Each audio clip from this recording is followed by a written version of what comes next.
ये माटी आमादेर, ये हावा बातास आमादेर, मिलेमिशे छिलाम आमरा, मिलेमिशे आछि, मिलेमिशे थाकबो। हिंदू मुस्लिम आमादेर मध्य जे ऐक्य छिलो सेटा आजो आछे, किन्तु आमादेर मध्य झगड़ा बादिये दिते चाय, झमेला बादिये दिते चाय ओई एकमात्र आरएसएस, बीजेपी, नरेंद्र मोदी, अमित शाह। এই যে আমাদের মধ্যে মিলেমিশে থাকা, মহব্বতের সাথে থাকা, আমরা এক অপরের সাথে মিলেমিশে জীবন যাপন করছিলাম, আমাদের মধ্যে ঝগড়া বাঁধিয়ে দিতে যাচ্ছে। এই মাটি সহজে আপনি আপনার হাতছাড়া হতে দেবেন? উত্তর দেবেন, এই মাটি সহজে আপনার হাতছাড়া হতে দেবেন?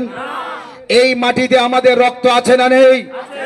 এই মাটিতে যখন আমাদের রক্ত দেওয়া আছে এবং আমরা আমাদের পূর্বপুরুষরা রক্ত দিয়ে এই মাটিকে যখন শোধন করেছি, এই ভারতবর্ষের মাটিকে যখন পাক করেছি, এই পাক মাটিকে ওই নাপাক ব্যক্তি নাপাক করতে আসছে, আমরা ভারতবর্ষের পাক মাটিকে নাপাক করতে দেব না। সাথে সাথে উত্তর দেবেন, পাক মাটিকে আমরা নাপাক করতে দেব? এই পাক মাটিকে নাপাক করতে দেব? নরেন্দ্র মোদীর ওই আশা পূর্ণ হতে দেব না। নরেন্দ্র মোদীর ওই আশা পূর্ণ হতে দেব না। কতক্ষণ? আমাদের শরীরে যতক্ষণ রক্ত থাকবে, আমরা আমাদের রক্ত দিয়ে হলো এই দেশকে আগেও স্বাধীন করেছে, আজও স্বাধীন রাখবো ইনশাআল্লাহ। আমাদের দেশ মিল ও মহব্বতের দেশ। ভারতবর্ষের মতো একটা দেশ হতে পারে না। যেদিন থেকে এই সরকার ক্ষমতায় এসেছে, সেই দিন থেকে হিন্দু মুসলিম সব সময় কোন না কোন ধর্মের সাথে কোন না কোন ধর্মের বিভেদ, লড়াই ঝগড়া বাঁধিয়ে দিয়েছে। এটাই এদের কাজ। তাই আমাদের চেষ্টা থাকবে এই সরকারকে কিভাবে নিপাত করা যায়, এই সরকারকে কিভাবে ধ্বংস করা যায়। আমি আপনাদের বলেছি, হিন্দু মুসলিম সকলেই এসে এখানে বসা উচিত। কেন বসা উচিত? নারী পুরুষ সবাই বসুন, মহিলাদের জন্য আলাদা এক সাইডে জায়গা করা হোক এবং পুরুষদেরকেও সামনে বসিয়ে রাখা হোক। কারণ কাল হাসরের ময়দানে যখন হিসাব হবে, কাল হাসরের ময়দানে যখন প্রশ্ন করা হবে আপনার কাছে যারা আসেননি, কে তুমি ওই প্রতিবাদ সবাই গিয়েছিলে? আপনি বলবেন না আমি যাইনি, আপনি ধরা পড়ে যাবেন। শুনুন, নমরুদ যখন ইব্রাহিম নবী খলিলুল্লাহকে আগুনে নিক্ষেপ করবে বলে আগুন জ্বালিয়েছিল, ওই আগুন জ্বালানোর পরে অনেক পাখিরা চেষ্টা করেছিল আমরা নিভিয়ে দেব, পারুক না পারুক। ব্যাঙ একটা নিজের গালে করে কিছুটা পানি নিয়ে যাচ্ছিল, আর একটা পাখি জিজ্ঞাসা করেছে, ব্যাঙ তুমি কোথায় যাচ্ছ? বলে আমি নমরুদের আগুন নিভাতে যাচ্ছি। বলে কি দিয়ে? বলে আমার মুখে পানি আছে, আমি সামান্যটুকু পানি নিয়ে যাচ্ছি, ওই নমরুদের আগুনকে নিভিয়ে দেব। অন্যরা জিজ্ঞাসা করেছিল, তোমার ওই পানিতে নমরুদের আগুন তো নিভবে না।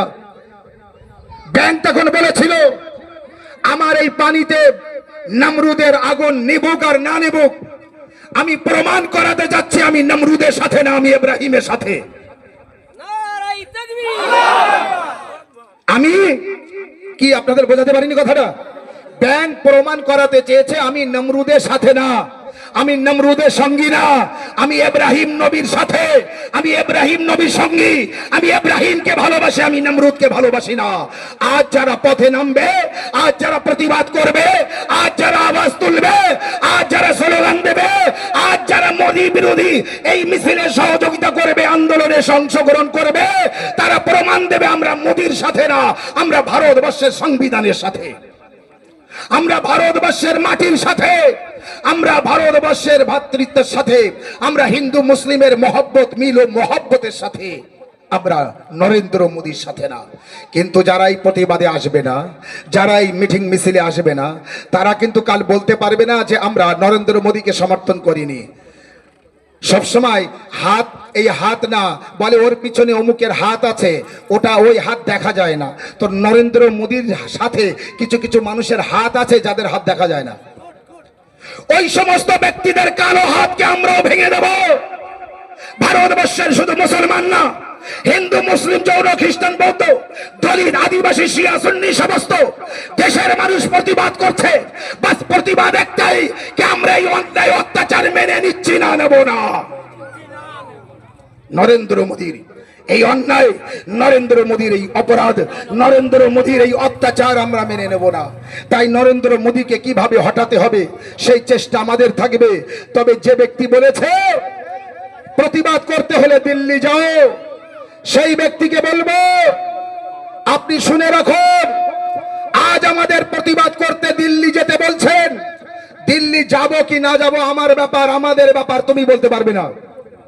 উত্তর দেবেন? যে বলেছে সে বলতে পারবে না, কারণ সেও কোনো না কোনো দিন প্রতিবাদ করেছে না করেনি, এবং আগামী দিনেও কোনো না কোনো কাজে সেও কিন্তু প্রতিবাদে নামবে। আমরাও আজ থেকে তাকে বলে দিচ্ছি, এরপরে আপনিও যদি কোনোদিন প্রতিবাদ করতে চান, আপনাকেও আমরা দিল্লি পাঠাবো, বাংলায় প্রতিবাদ করতে দেব না। জ্বালা তখন করবে, জ্বালা তখন করবে।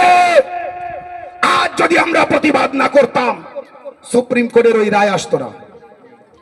সুপ্রিম কোর্ট একটা রায় দিয়েছে, এই দেশের ভালোবাসা ইমানের অংশ, সেই ভালোবাসা আমারও আপনার অন্তর থেকে কেড়ে নেবে নরেন্দ্র মোদী। আমরা কাটতে দেব? উত্তর দেন সবাই, কাটতে দেব? কাটতে দেব? আমার জীবন থাকতে, আমাদের জাহান থাকতে, আমাদের রক্তবিন্দু থাকতে আমরা নরেন্দ্র মোদীর হাতে আমাদের দেশকে বিক্রি হতে দিচ্ছি না, দেব না। এবং নরেন্দ্র মোদীর কালো হাত ভেঙে দাও, গুলিয়ে দাও। নরেন্দ্র মোদীর কালা আইন মানছি না, মানব না। অকাপ সম্পত্তি যেখানে ছিল, যেভাবে ছিল সেখানে থাকবে, সেইভাবে থাকবে।